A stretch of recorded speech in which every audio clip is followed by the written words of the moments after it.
வாழ்க வையகம், வாழ்க வையகம், வாழ்க வளமுடன். குரு வாழ்க, குருவே துணை. தியானமே யோகம், யோகமே ஞானம். தமிழ் ஆனந்த யோகம் வாழ்க வளமுடன். தமிழ் ஆனந்த யோகத்தின் இன்றைய சிறப்பு சிந்தனை துளி. சிந்தனை உரைகள் எதற்கு? சிந்தனை உரை என்பது ஒருவரை கட்டாயப்படுத்தி பின்பற்ற செய்வதற்காக அல்ல. சிந்தித்து ஆராய்ந்து உணர்ந்து அது தனக்கு ஏற்புடையதாக இருக்கும் பொழுது மட்டுமே ஒருவரால் பின்பற்ற முடியும் என்பதனால் சிந்தனை உரைகள் சிந்திக்க தூண்டுவதற்கு மட்டுமே. அருட்தந்தையும் கூட சொல்லால் மட்டும் நம்பாதே, சுயமாய் சிந்தித்தே தெளிவாய் என்று அடிக்கடி கூறுவார். சிந்தனை உரைகள் மகான்களின் தத்துவங்களை உள்ளது உள்ளவாறு கூறும் உணர்கல்வியாய் இருக்க வேண்டும். உதாரணங்களை வேண்டுமானால் இக்காலத்திற்கு ஏற்றவாறு மாற்றிக்கொள்ளலாமே தவிர அதன் உட்கருத்துக்களை மாற்றவே கூடாது. மாற்றி கூறப்படும் சிந்தனை உரைகளை தவிர்க்க வேண்டும். நாம் வாழும் இக்கால சூழ்நிலையில் மன அமைதியும் நிறைவினையும் பெறுவதற்கு வேதாத்திரிய சிந்தனைகளை வழங்கும் சத்சங்கம் வேண்டும். செயல் மாற்றங்கள் நிகழும் வரை சத்சங்கத்துடன் தொடர்பு கொள்ள வேண்டும். சிந்தனை உரைகளை நாள்தோறும் எப்பொழுதெல்லாம் நேரம் கிடைக்கிறதோ அப்பொழுதெல்லாம் கேட்டுக்கொண்டே இருக்கும் பொழுது மகரிஷியின் குருவணக்க பாடலிலே குறிப்பிடப்பட்டுள்ள தன்மை நமக்கு உருவாகும். அந்த கவியினிலே எப்பொருளை, எச்செயலை, எக்குணத்தை, எவ்வுயிரை ஒருவர் அடிக்கடி நினைத்தால் அப்பொருளின் தன்மையாய் நினைப்போர் ஆற்றல் அறிவினிலும் உடலினிலும் மாற்றம் காணும். இக்கவியின் அடிப்படையில் நமது சிந்தனைகள் அந்த சிந்தனைகளிலேயே ஊறிக்கொண்டிருக்கும். அதை நோக்கிய செயல் மாற்றங்களும் நடைபெறும். ஒரே தத்துவத்திற்கான சிந்தனை உரைகளை பல்வேறு விதமாக இருக்கலாம். அவற்றையெல்லாம் சிந்தித்து ஆராயும் பொழுது எது உண்மை என நமது உள்ளுணர்வே கூறிவிடும். சரியான தேடுதல் நோக்கம் உள்ளபோது சரியான இடமும் குருவினால் நமக்கு சரியாக அடையாளம் காட்டப்படும். சிந்தனை உரைகளை தொடர்ந்து கேட்கும் பொழுது செயல் மாற்றத்திற்கான மன உறுதி கிடைக்கும். அதாவது பல ஆண்டுகளாக நம்மிடையே உள்ள பழக்கப்பதிவுகள் அறத்திற்கு முரண்பாடாக செயல்படுகிறது. இந்த விளக்கப்பதிவு பழக்கப்பதிவிலிருந்து விலகிச் செல்ல முயற்சி எடுக்கிறது. ஆனாலும் தோற்றுவிடுகிறது. அதற்கு காரணம் பழக்கப்பதிவின் வீரியம் 95%ஆகவும் விளக்கப்பதிவின் வீரியம் 5%ஆகவும் இருப்பதால் பெரும்பாலும் தோற்றுவிடுகிறது. மகரிஷி அவர்கள் இதனை பற்றி கூறும் பொழுது பழக்கப்பதிவு 49%ஆகவும் விளக்கப்பதிவு 51%ஆகவும் இருக்கும் பட்சத்தில் மட்டுமே விளக்கத்தின்படி வாழ ஆரம்பிக்க முடியும் என்பார். விளக்கப்பதிவின் மனோபலத்தை வில்பவர் அதிகரிக்கப்படுவதற்கான தொடர் முயற்சியில் ஈடுபட வேண்டும். விளக்கத்திற்கான மனோபலத்தை அதிகரிக்க வேண்டுமெனில் இது குறித்த தத்துவ விளக்கங்களை, சிந்தனை உரைகளை ஆழ்ந்த உணர்வுடன் 50 முறைக்கு மேல் கேட்டால் அதனால் ஏற்படும் மனோபலமும் வைராகியமும் கூடும் என KG சாமி ஐயா குறிப்பிடுகிறார். நாம் வாழும் சமுதாயம் நன்றாக இருந்தால்தான் அதற்கு மத்தியில் நாமும் நன்றாக இருக்கலாம். நாம் இதுவரையில் அவர் திருந்த வேண்டும், இவர் திருந்த வேண்டும் என்று நினைத்தது எல்லாம் போதும். அந்த பழக்கத்தை விட்டுவிட்டு நான் திருந்த வேண்டும், அத்துடன் பிறருக்கு எந்த வகையில் நான் உதவி செய்ய முடியும் என்று நினைக்க வேண்டும். யாரிடமிருந்தும் எதையும் எதிர்பார்க்க போவதில்லை என மன உறுதி கொள்ள வேண்டும். இறை ஞான ஆசிரியர் நன்மணி ஐயா அவர்களுக்கு நன்றிகள். வாழ்க வளமுடன் ஐயா.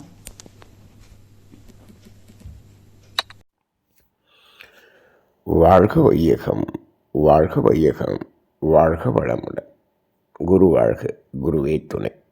குருவின் மலரடி போற்றி. இன்றைய சிந்தனை துளிகள் வாசித்த ரிஷிபாபா அம்மா அவர்களுக்கு நன்றி. தியானமே யோகம், யோகமே ஞானம். தமிழ் ஆனந்த யோகம் வாழ்க வளமுடன். இன்றைய சிந்தனை தலைப்பாக சிந்தனை உரைகள் எதற்கு என்று நமக்குள்ளாகவே ஒரு கேள்வியை சிந்தனையாக எடுத்திருக்கிறோம். பொதுவாக சிந்தனை உரை எதற்கு என்று ஒரு அன்பரை கேட்கிறோம் என்று வைத்துக் கொள்ளுங்கள். அவர் உடனடியாக என்ன சொல்வார்? அந்த கேள்வியிலேயே பதில் இருக்கிறது அல்லவா என்று சொல்வார். எப்படி? சிந்தனை உரை சிந்திப்பதற்கு என்று சொல்வார். ஆம், சிந்தனை உரை சிந்திப்பதற்கு. சரி, நாம் ஏன் சிந்திக்க வேண்டும்? சிந்திக்கும் திறன் என்பது யாருக்கு இந்த பிரபஞ்சத்தில் கொடுக்கப்பட்டிருக்கிறது என்று பார்த்தால், ஆறறிவு படைத்த மனிதனுக்குத்தான் சிந்தனை திறன் என்பது கொடுக்கப்பட்டிருக்கிறது. ஐயறிவு வரை அந்த சிந்தனை என்பது ஒரு குறிப்பிட்ட அளவில் நின்றுவிடும். சிந்தனை திறன் வளர்வதில்லை. ஏனென்று சொன்னால், அங்கு ஐயறிவு வரை அதனுடைய பணி ஒரு குறிப்பிட்ட பணி, அதாவது ஸ்பெசிஃபிக் என்று சொல்வார்கள். அவர் என்ன என்று சொன்னால், ஒரு புலன் உருவாகிறது, அந்த புலன் மூலமாக இந்த காந்தத்தின் மாற்றத்தில் இதை உணர வேண்டும் என்ற அடிப்படை நோக்கம் மட்டும்தான் அது பிறந்ததனுடைய நோக்கமாக இருக்கிறது. ஆனால் மனிதனுடைய நோக்கமோ எந்த புலனும் புதிதாக வரவில்லை. புதிதாக நாம் உணரப்பட வேண்டிய அந்த காந்த தன்மாற்ற உணர்வுகள் என்று எதுவும் மீதம் இல்லை. ஏனென்றால் இந்த பிரபஞ்சமே பஞ்சபூதங்கள் மட்டுமே, பஞ்ச மாத்திரைகள் என்பதும் அந்த 5 மட்டுமே. அது நிறைவேறிவிட்டது. ஆக இந்த சிந்தனை திறன் என்பது 6வது அறிவு. அது எதற்காக கொடுக்கப்பட்டது அப்படின்னு சொன்னால், அது இறை உணர்வு பெறுவதற்காக கொடுக்கப்பட்டது. அப்போ அந்த அளவுக்கு இறை உணர்வு பெறுவது வரை இங்கு வாழ வேண்டும் அல்லவா? வாழ வேண்டும் என்று சொல்லும் பொழுது, எப்படி வாழ வேண்டும் மனிதன் என்று சொன்னால், ஒத்தும் உதவியும் வாழ வேண்டும். சக மனிதர்கள், சக உயிரினங்கள் எல்லாவற்றுக்கும் துன்பம் கொடுக்காமல், துன்பம் நீங்கி வாழக்கூடிய ஒரு வாழ்க்கை வேண்டும்.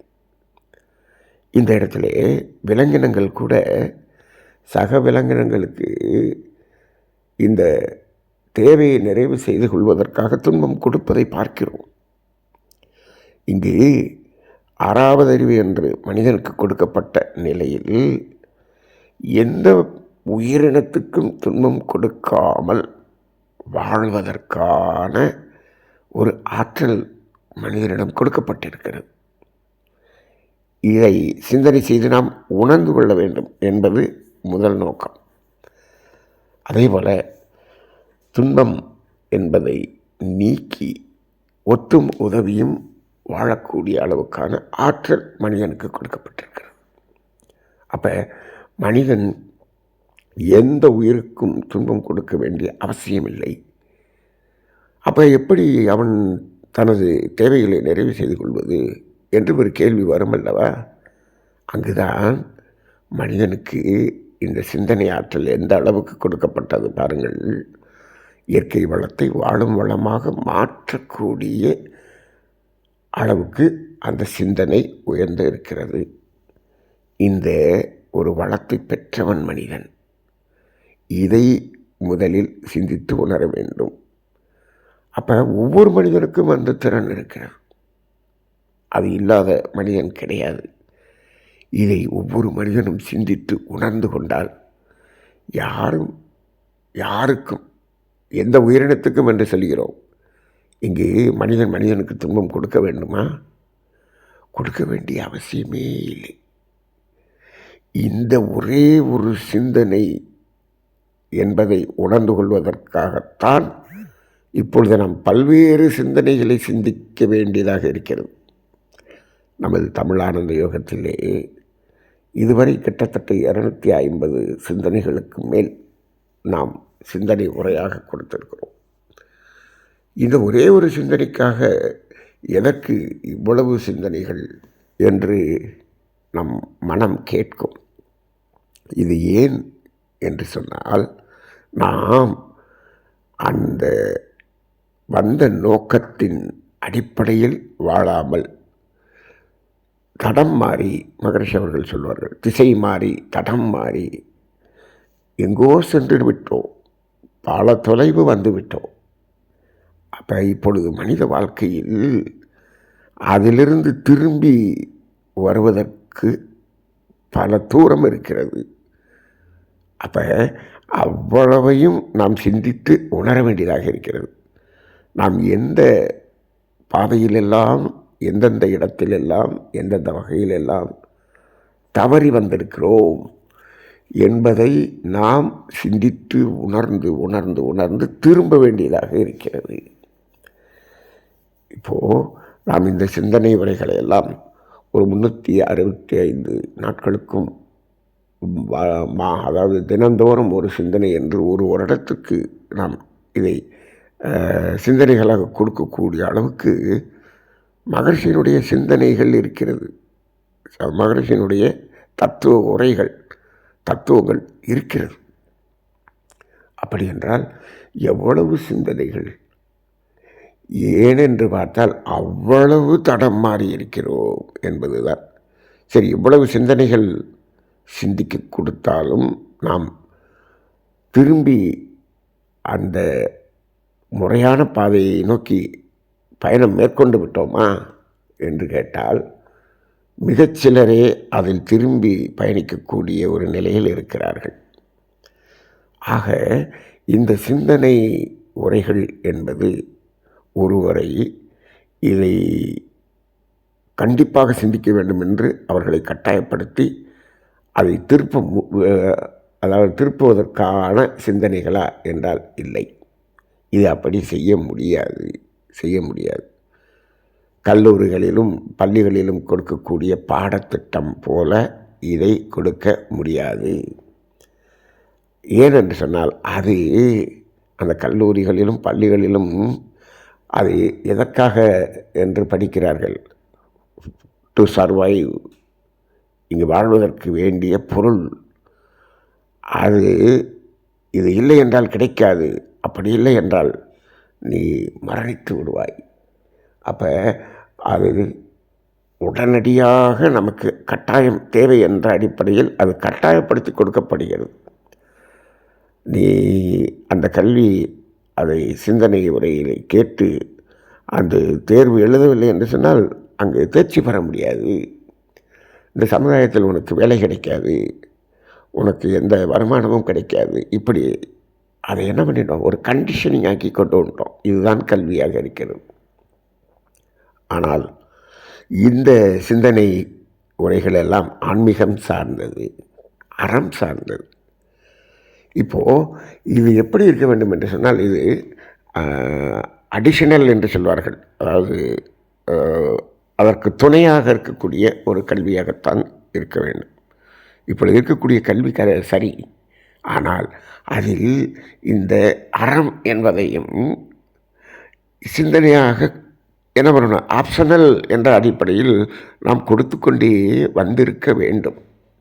இப்பொழுது அது விடுபட்டு போனது தான். இப்பொழுது மகரிஷி அவர்கள் இந்த தத்துவத்தை தனியாக சமுதாயத்துக்கு கொடுக்க வேண்டிய சூழ்நிலை நிர்பந்தத்துக்கு ஆளாகிவிட்டது. இந்த இயற்கை அவ்வப்போது என்ன செய்யும் என்று சொன்னால், இந்த மனிதர்கள் தடம் மாறி செல்லக்கூடிய பாதை மிகவும் ஆபத்தான நிலைக்கு செல்லக்கூடிய ஒரு நிலை வரும் பொழுது ஆங்காங்கே ஒரு மகான்களை தோற்றுவிட்டு பல சிந்தனைகளை, தத்துவங்களை கொடுத்து சிந்திக்க செய்யக்கூடிய ஒரு பணியை அவர்கள் மூலம் இயற்கை நடத்தி கொண்டிருக்கிறது. அந்த அடிப்படையில் சென்ற நூற்றாண்டில் இங்கு வாழ்ந்த மகான் வேதாத்திரி மகரிஷி, இப்போது அவர்கள் கொடுக்கக்கூடிய சிந்தனைகள், இப்போது இதை சிந்திப்பதற்காக மகரிஷி எப்படி சொல்லிட்டாங்க? சிந்தனைகளை கொடுத்து விட்டார்கள். இதை நீங்கள் எப்படி சிந்திக்க வேண்டும்? ஆழ்ந்து சிந்திக்க வேண்டும். அப்போ என்ன பண்ணார்? சிந்திப்பதற்கு முன் சற்று நேரம் ஒரு மன அமைதியை, அலைச்சூழல் ஏற்படக்கூடிய ஒரு தியானம் என்ற ஒன்றை செய்து கொண்டு அதன் பிறகு சிந்தியுங்கள் என்று சொல்லியிருக்கிறார். அதான் மகரிஷி என்ன செய்வார்? தவம், தற்சோதனை என்று சொல்வார். இரண்டும் சொல்வார். முதலில் மனதை சற்று அமைதி நிலைக்கு கொண்டு வந்து சிந்திக்க வேண்டும் என்று சொல்வார். எல்லாமே அமைதி நிலையில் இருக்கும் பொழுது அது நமக்கு ஞாபகத்துக்கு வரும் என்று சொல்லுவோம். கல்வியே பொதுவாக ஒரு அமைதியாக அதை கற்கும் பொழுது தான் அது ஞாபகத்துக்கு வரும் என்று சொல்வார்கள்.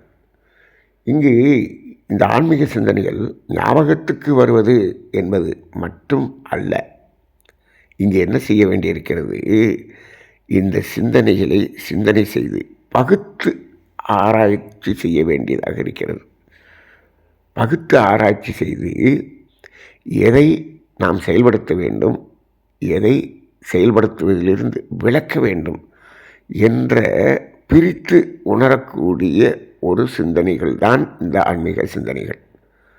ஆனால் நமது அகாடமிக்கல் அந்த கல்வி என்று சொல்கிறோமே, அந்த முறையான கல்வி என்று இப்பொழுது இருக்கிறது, அதெல்லாம் என்ன கொடுக்கப்பட்டிருக்கிறதோ அதை அப்படியே ஏற்றுக்கொண்டு அப்படியே தேர்வு எழுத வேண்டும்.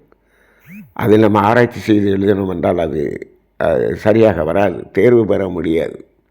அது அங்கே ஆராய்ச்சிக்கு அல்ல. அது ஆராய்ச்சி என்பது எப்போ வரும், அவர்கள் கல்லூரியில் அந்த மேற்படிப்பு படித்த பிறகு ஆராய்ச்சி கல்வி என்று செல்வார்கள். அப்படி செல்லும் பொழுது அவரவர்கள் அதில் சிந்தனை செய்யக்கூடிய ஒரு நிலை வருகிறது. அப்போ அந்த பிஜி முடித்த பிறகு அந்த பிஹெச்டி பண்ணுற போது ஆராய்ச்சி என்று அங்கு வருகிறது. அந்த ஆராய்ச்சியும் இப்பொழுதெல்லாம் எப்படி இருக்கிறது என்று சொன்னால், மக்களுடைய பயன்பாட்டுக்கு எதெல்லாம் வேண்டும் என்பதை பற்றிய ஆராய்ச்சி இருக்கிறது.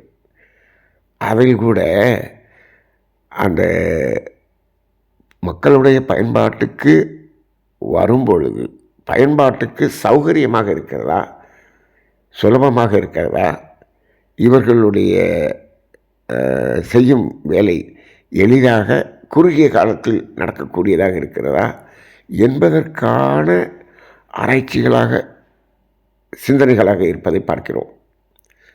ஆனால் அதில் கூட இதனுடைய விளைவு மனிதனுக்கு துன்பமாக இருக்குமா, துன்பம் போக்குவதாக இருக்குமா என்ற ஒரு கருத்து அங்கு பிரதானமாக இருக்கப்பட வேண்டும். ஆனால் அது சிலரிடம் இருக்கிறது, பலரிடம் அது இல்லை. ஏனென்று சொன்னால், மனிதன் சுலபமாக இருக்க வேண்டும், கால விரயம் குறைய வேண்டும். அதனால் விளைவு துன்பமாக இருந்தாலும் பெரும்பாலான மனிதர்கள் அதை ஏற்றுக்கொள்கிறார்கள். அப்போது வியாபார நோக்கத்திலே, பொருளாதாரம் என்ற நோக்கத்திலே, பொருள் ஈட்ட வேண்டும் என்ற நோக்கத்தில் அந்த சிந்தனைகளை செய்தால் அங்கு அந்த சமுதாயத்துக்கு துன்பம் ஒரு காலத்தில் ஏற்படக்கூடியதை சிந்தித்து விடுகிறார்கள். அப்படிதான் இன்றைய பல சிந்தனைகள் சென்று கொண்டிருக்கிறது. அப்போ அது அந்த கல்வி முறையில் இருக்கக்கூடிய சிந்தனை ஆராய்ச்சி. ஆனால் ஆன்மீகம் என்பதில் சிந்தனை கொடுக்கக்கூடிய இந்த சிந்தனை என்பது அந்த பொருளுக்காக அல்ல, இது தொண்டுக்காக, சேவைக்காக சிந்தனை என்ற ஒரு அளவில் கொடுக்கப்பட்டிருக்கிறது. அப்போ இதை நாம் எப்படி உணர வேண்டும்? இதில் முதலில் அதை சிந்தித்து இதில் மனிதனுக்கு துன்பம் நீக்கக்கூடிய சிந்தனை எது என்பதை நாம் முதலில் தெளிவு செய்து கொள்ள வேண்டும். அது தெளிவாகி அதை நடைமுறைப்படுத்தி அதில் 100% இது துன்பம் போக்கக்கூடியது என்று உறுதி வந்துவிட்டால் அதன் பிறகு அந்த சிந்தனையை என்ன செய்ய வேண்டும்? அனைவருக்கும் அதை கொடுக்க வேண்டும். அப்படித்தான் மகரிஷி அவர்கள் கொடுத்தார்கள். தனது வாழ்நாளையே அவர் ஒரு பரிசோதனை கூலமாக எடுத்துக்கொண்டு தான் இவ்வளவு சிந்தனைகளையும் கொடுத்தார்கள். கொடுத்த பிறகும் அவர்கள் என்ன சொன்னார்கள்? அதை சிந்தித்து உணருங்கள் என்று சொல்லிவிட்டார்கள். எப்படி? சொல்லால் மட்டும் நம்பாதே, சுயமாய் சிந்தித்தே தெளிவாய் என்று சொல்லிவிட்டார்கள். அப்பொழுது நீங்கள் சிந்தித்து உணருங்கள் என்று சொல்லிவிட்டார். ஏன் என்று சொன்னால், இதை நம்பிக்கையின் அடிப்படையில் கொடுக்கக்கூடாது என்பதில் மகரிஷி தெளிவாக இருந்தார். ஏனென்று சொன்னால், அது நம்பிக்கையின் அடிப்படையில் கொடுக்கும் பொழுது அது ஒரு குறிப்பிட்ட காலத்தில் அது அவர் மனதை விட்டு வெளியேறுவதற்கான ஒரு சூழ்நிலைகள் வரும். ஏனென்று சொன்னால் அவர் நம்பி ஒன்றை செய்து கொண்டிருப்பார். ஆனால் உலகத்தில் அதற்கு எதிர்மறையான ஒன்றை இந்த சமுதாயத்தில் இருந்து பலர் கூறும்பொழுது இவர் என்ன செய்வார்? இந்த நம்பிக்கையிலிருந்து விலகி விடுவார். அங்கு ஒரு உறுதித்தன்மை இருக்காது. இதை நாம் நமது சங்கங்களில் பார்க்கிறோம். நிறைய சிந்தனையை கேட்டு வருவோம், இது சரிதான் என்று நம்பி வருவோம். சமுதாயத்துக்கு சென்றவுடன் இப்படியெல்லாம் நீ இருந்தீன்னா நீ பிழைக்க முடியாதுப்பா, அதெல்லாம் இப்போ எல்லாம் தேவையில்லை, இந்த வயசில் இதெல்லாம் ஏன்பா உனக்கு அப்படின்னு சொல்லி அப்படியே பிரெயின் வாஷ் பண்ணுற மாதிரி இந்த சமுதாயத்தை மக்கள் சொல்வார்கள். சொன்னவுடன் அதிலிருந்து விலகி விடுவார்கள். நாம் சிந்தனைகளிலே உண்மையான சிந்தனைகளில் பயணிப்பதற்கு தடை நமது குடும்பம், உறவுகள், நட்புகள், சமுதாயம் இவை எல்லாவற்றிலிருந்தும் வருவதற்கு தயாராக இருக்கிறது. அப்போ இந்த சமுதாயம் இப்படிப்பட்ட சமுதாயம்தான். அப்போ மகரிஷி என்ன பண்ணுறாரு? இதை நம்பிக்கையின் அடிப்படையில் சொன்னால் அது சரி வராது. அது கடைசியில் என்ன ஆயிடுவாங்க? இந்த தத்துவத்தையே மாற்றி அதுதான் உண்மை என்று சொல்லிவிடுவார்கள். இன்றைய பக்தி மார்க்கம் எல்லாம் அப்படித்தான் மாறி இருக்கக்கூடிய நிலையை பார்க்கிறோம். பக்தி என்பதில் அறம் வளரும் என்று பக்தியை கொடுத்தால் இப்பொழுதெல்லாம் என்ன ஆகிறது? செயல்கள் அரணுக்கு முரணான செயல்கள் செய்து கொண்டு பக்தியிலே வெறும் சடங்குகளை செய்து கொண்டிருக்கக்கூடிய ஒரு நிலை தானே இன்று இருக்கிறது. அங்கே அறம் சார்ந்து அந்த செயல் மாற்றம் வரவில்லையே பக்தியிலே. அப்போ என்ன செய்ய வேண்டும்? இதை நம்பிக்கையின் அடிப்படையில் கொடுக்கக்கூடாது என்று மகரிஷி அவர்கள் என்ன செய்தார்கள்? அதை விளக்கத்தின் அடிப்படையில் கொடுக்க வேண்டும். அப்படின்னு சொல்லும் பொழுது இன்றைய சிந்தனைகள், நாம் தினந்தோறும் ஒரு சிந்தனைகள் கொடுக்கிறோமே, அது என்ன என்று சொன்னால் விளக்கம் என்ற அடிப்படையில் தான் கொடுக்கிறோம். இப்போது ஒரு துன்பம் வருகிறது என்று சொன்னால் அந்த துன்பத்துக்கான காரணம் என்ன என்ற அந்த மூலத்தை தான் இப்பொழுது சிந்தனையாக கொடுத்து கொண்டிருக்கிறோம். இதுதான் இன்று சிந்திக்க வேண்டிய ஒன்று. இப்போ நமக்கு என்ன வேண்டும்? எதற்காக சிந்திக்கிறோம்? துன்பம் இல்லாமல் வாழ வேண்டும், அவ்வளோதானே? அவ்வளோதான். இதுதான் முதல்ல இந்த சிந்தனை நமக்கு சரியாக வரணும். எதற்காக சிந்திக்க வேண்டும் என்று சொன்னால் துன்பம் இல்லாத வாழ்க்கை வாழ வேண்டும் என்பதற்காக சிந்திக்க வேண்டும். இதை எத்தனை பேர் ஏற்றுக்கொள்கிறீர்கள்? சமுதாயத்தில் ஏற்றுக்கொள்வார்களா? அப்படியெல்லாம் இல்லைங்க. எனக்கு மகிழ்ச்சியான வாழ்க்கை வேண்டும், இன்பமான வாழ்க்கை வேண்டும், ஆரோக்கியமான வாழ்க்கை வேண்டும், அமைதியான வாழ்க்கை வேண்டும், ஆனந்தமான வாழ்க்கை வேண்டும், இப்படியெல்லாம் பட்டியல் போடுவார்கள். ஆனால் நன்றாக சிந்தித்து உணரும் பொழுது துன்பமில்லாத வாழ்க்கை என்று சொல்லக்கூடிய ஒன்றிலே நீங்கள் வரிசைப்படுத்தி சொன்ன அத்தனையும் அடங்கிவிட்டது. துன்பமில்லாத வாழ்க்கை இருக்கும் பொழுது அது எல்லாம் தானாக வரும் என்பதை சிந்தித்து உணர வேண்டும் அல்லவா? அதுவே இல்லை. இதெல்லாம் உன்னிடமே இருக்கிறது. அப்போ நீ உன்னிடமே வைத்துக்கொண்டு நீ அதை தேடிக்கொண்டு இருக்கிறாய் என்பதை எப்பொழுது சிந்தித்து உணர்வது? இப்போ நமக்கு வேண்டியது என்னென்னா துன்பம் நீங்கிய இடம் இன்பம். அப்போ அந்த துன்பம் இல்லாத வாழ்க்கை வாழ்ந்தாலே போதும் என்பதை மனிதன் சிந்தித்து உணர்ந்து கொண்டால் அவன் அந்த சிந்தனையில் வெற்றி பெற்று விடுவான். நமது சிந்தனைகள் முழுவதும் இதுவரை கிட்டத்தட்ட 300 நோக்கி சென்று கொண்டிருக்கிறோம். இந்த சிந்தனைகள் முழுவதும் நாம் துன்பம் வருவதற்கான காரணங்களைத்தான் நாம் இங்கு சிந்தித்து சிந்தனையாக கொடுத்திருக்கிறோம். மகரிஷி அவர்களுடைய தத்துவத்தில் இருந்து சிந்தித்து அதை கொடுத்திருக்கிறோம். இதை உள்ளது உள்ளவாறு கொடுக்க வேண்டும்.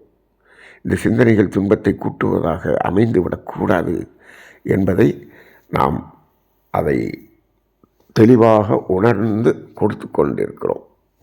அது மகரிஷி அவர்கள் கொடுத்ததை உள்ளதை உள்ளவாறு நாம் கொடுக்க வேண்டும் என்பதற்காக கொடுத்து கொண்டிருக்கிறோம். சரி, இப்போது இதையும் சிந்தித்து உணர வேண்டும் அல்லவா?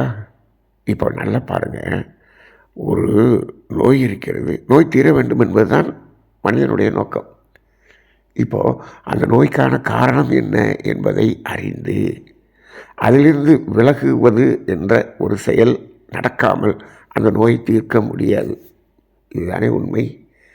ஆனால் அந்த நோய்க்கான காரணத்தை ஆராய்ந்து அறிவது, அதை சொல்லும் பொழுது ஐயோ இது என்ன இதெல்லாம் சொல்கிறீங்க, இப்படியெல்லாம் சொல்கிறீங்க, இதிலையெல்லாம் நீங்கள் தலையிடாதீங்க, எனக்கு நோயை மட்டும் சரி பண்ணுங்க அப்படின்னு சொன்னால் அது ஆங்கில மருத்துவம். அப்புறம் வேறு என்ன செய்து, நீ அதை செய்து கொண்டே இரு, நான் இதை செய்து கொண்டே இருக்கிறேன் என்று சாகும் வரை மருத்துவம் என்று செய்து கொண்டிருக்கிறது. அந்த நோயோடே இறந்து விடுகிறார். இதுதான் இன்றைய சமுதாயம். அப்படி என்று சொன்னால் இந்த வாழ்க்கையை கல்வியையும் அப்படி கொடுத்தால் வாழ்க்கை முழுவதும் துன்பத்தோடே இருந்து துன்பத்தோடையே மரணித்து விடுவது என்பது தான் நடக்கும். இப்பொழுது நமக்கு என்ன வேண்டும்? துன்பம் நீங்க வேண்டுமா? ஆம். துன்பம் நீங்குவது என்பதற்கு துன்பத்திற்கான காரணத்தை உணர்ந்து கொள்வது, உணர்ந்து செயல்மாற்றம் பெறுவது என்பதற்காகத்தான் இந்த சிந்தனைகள் நன்றாக உணர்ந்து கொள்ள வேண்டும். அப்போ அந்த அடிப்படையிலே இது நம்ம கன்ஃபார்ம் பண்ணிட்டோம். மகரிஷி அவர்கள் என்ன பண்ணுவார் பாருங்கள், இன்ஃபர்மேஷன், கன்ஃபர்மேஷன், டிரான்ஸ்ஃபர்மேஷன். இன்ஃபர்மேஷன் தான் நம்ம கொடுத்து கொண்டு இருக்கிறோம். இதை கன்ஃபர்மேஷன் செய்து டிரான்ஸ்ஃபர்மேஷன் செய்வதற்கு நீங்கள் தவம் செய்ய வேண்டும் என்று சொல்வார்கள்.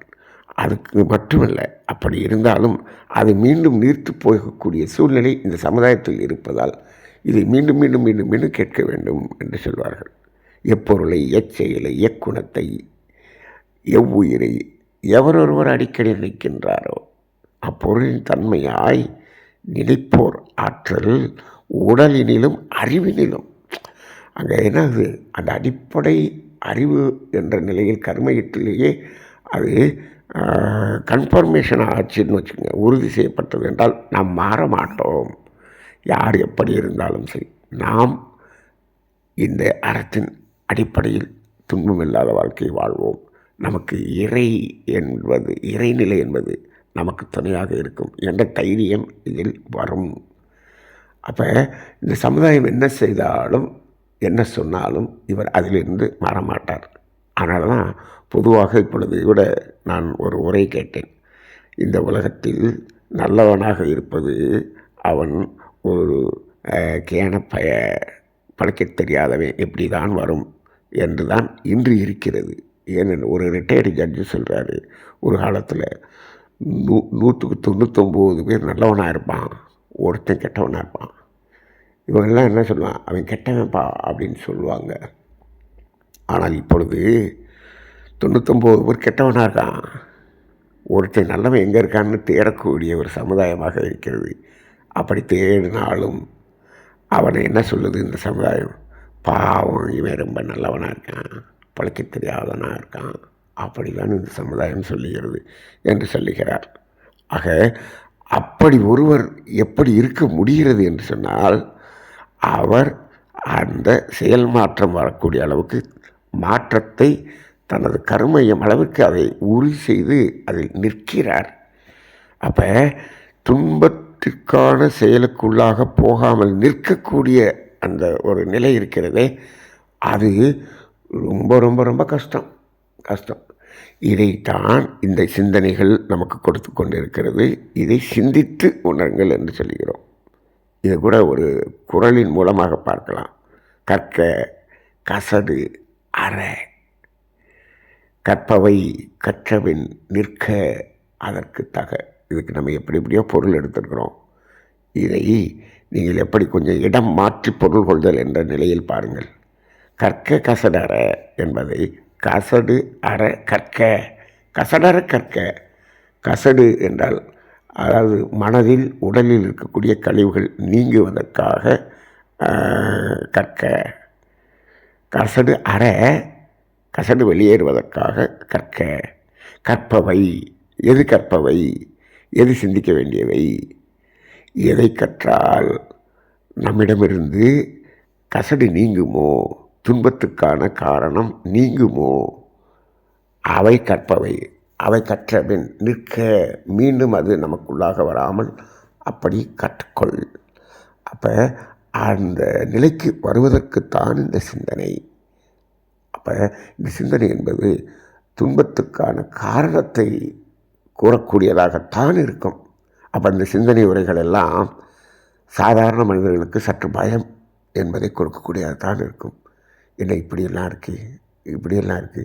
நாம் ஏன்னா பழக்கத்தில் அப்படி வளர்ந்து விட்டோம். பழக்கம், இந்த பழக்கத்தின் அடிப்படையில் கடைசியில் துன்பத்தில் தானே இருந்து கொண்டிருக்கிறோம். அப்போ விளக்கத்துக்கு வந்து தானே ஆக வேண்டும். துன்பமில்லாத வாழ்க்கை வாழ வேண்டும் என்பவர்கள் மட்டும் இதை சிந்தனை செய்து விளக்கத்தின்படி வந்தால் போதும். அவ்வளவுதான்.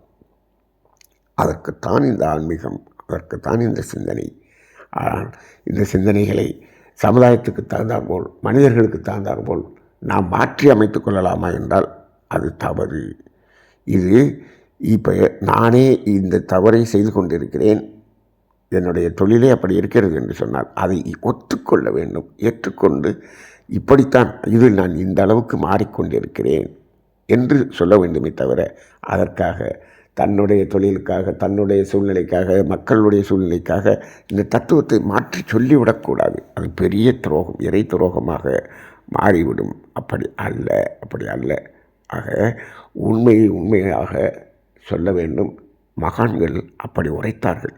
மகான்களுடைய தத்துவத்தை நமது சூழ்நிலைக்கு தகுந்தாற்போல் மாற்றிக்கொள்ளக்கூடாது. நமது சூழ்நிலைக்கு தகுந்தாற்போல். ஆனால் மகரிஷி அவர்கள் என்ன சொல்கிறாரு, அந்த கால சூழ்நிலைகளுக்கு தகுந்தாற்போல் மாற்றிக்கொள்ளுங்கள் என்று சொல்வார். அது வேறு. இப்போது ஒரு குளிர் பிரதேசத்தில் இருக்கக்கூடிய இடத்தில் அவர்களுக்கு உரிய சிந்தனை சற்று மாறுபடும். அதே வெப்ப பிரதேசத்தில் இருக்கும்போது அதற்கு தகுந்தாற்போல் மாறுபடும். இப்போது அதை அந்த சூழ்நிலைக்கும் காலத்துக்கும் ஏற்ப அந்த இயற்கையின் நிகழ்வுகளுக்கு தகுந்தாற்போல் அதை மாற்றிக்கொள்ளலாம். அப்படிதானே தவிர அதுக்காக அதனுடைய அர்த்தமே மாறக்கூடிய அளவுக்கு தன்னுடைய சுயநலத்துக்காக மாற்றிக்கொள்ளக்கூடாது. சில பேர் என்ன செய்து கொள்கிறார்கள், மக்கள் இதைத்தான் விரும்புகிறார்கள், அதற்காக அப்படி சொல்லுகிறோம் என்று சொல்லுகிறார்கள். அப்படி தத்துவம் மாற்றப்படக்கூடாது என்பதும் உண்மை. அந்த அடிப்படையிலே நாம் இப்பொழுது உள்ளதை உள்ளவாறு நாம் சிந்தனையாக கொடுத்து கொண்டிருக்கிறோம். சிந்தனை செய்து பாருங்கள், தெளிவு வருங்கள். தெளிவு பெற்ற பிறகு அதை நடைமுறையாக்குங்கள். செயல் மாற்றம் ஒன்றே நமது நோக்கம்.